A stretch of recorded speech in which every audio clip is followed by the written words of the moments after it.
Sarkozy est libre. Sa première sortie choc avec Carla Bruni, pas de commémoration au programme. Après 20 jours d'incarcération, l'image de l'ancien président Nicolas Sarkozy, le premier de la Ve République à connaître la prison, a basculé du drame judiciaire à la célébration intime. Condamné à 5 ans dans la retentissante affaire du financement libyen, l'ancien chef de l'État a quitté sa cellule de 9 mètres carrés de la prison de la Santé ce lundi 10 novembre. Suite à l'acceptation de sa demande de libération par la Cour d'appel. Amaigri, mais mu par une détermination farouche, il a regagné son domicile du 16e arrondissement de Paris. Son premier acte public, le 11 novembre, a été un choix symbolique retentissant. Il a décliné l'invitation aux solennelles cérémonies nationales pour s'offrir le réconfort de la normalité, choisissant l'amour de Carla Bruni plutôt que le devoir de mémoire. L'épreuve de la détention a laissé des traces psychologiques profondes. Proche de ses confidents, Nicolas Sarkozy a avoué que son passage derrière les barreaux fut un véritable cauchemar. Il n'a pas hésité à exprimer la violence de l'expérience. C'est dur, c'est très dur. Je dirais même que c'est éreintant. Ce témoignage poignant de la souffrance endurée par l'ancien locataire de l'Élysée a marqué les esprits.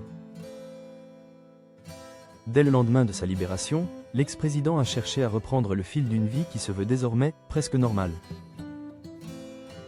Ce mardi 11 novembre, journée de commémoration de l'armistice, a offert une dichotomie frappante.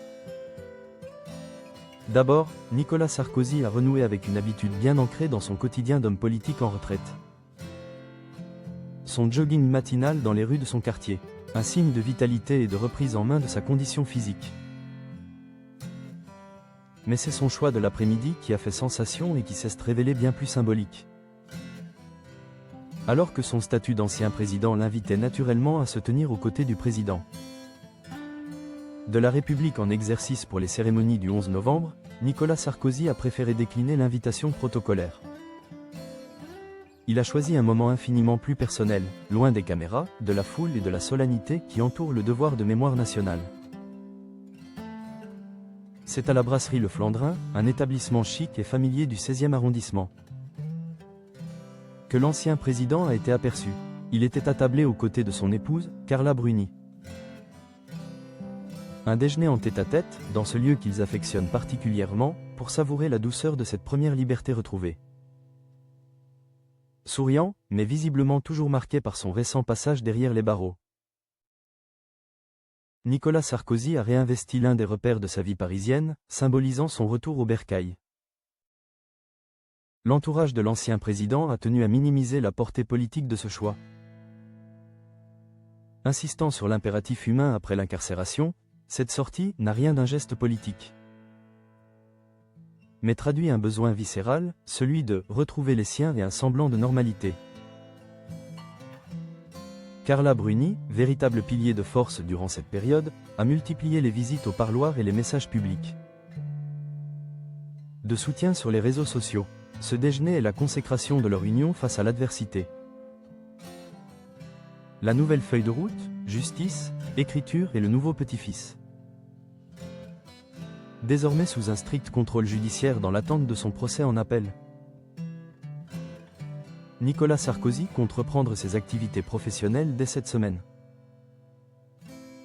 Son agenda est déjà dense. Chaque matin, il rejoindra ses bureaux de la rue de Miroménil.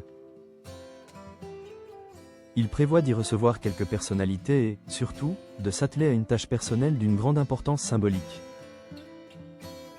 Répondre aux milliers de courriers de soutien qu'il a reçus. Aucune lettre ne restera sans réponse, promet son entourage, soulignant l'importance qu'il accorde à cette vague d'empathie populaire. Bien sûr, une large part de son temps sera dévolue à la préparation minutieuse de son procès en appel, attendu au printemps prochain. L'après-midi, l'ancien président entend se consacrer à sa famille et à son autre passion, l'écriture.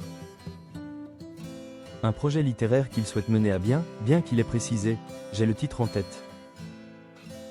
Le reste, je l'ignore. Mais ce ne sera pas un roman, plus précieux encore que l'écriture. » Il pourra enfin profiter pleinement de l'amour des siens, notamment de son dernier petit-fils. Sylla Sarkozy, né pendant sa détention. Ce nouveau-né est le plus beau symbole de la vie et de l'espoir après le cauchemar de la prison.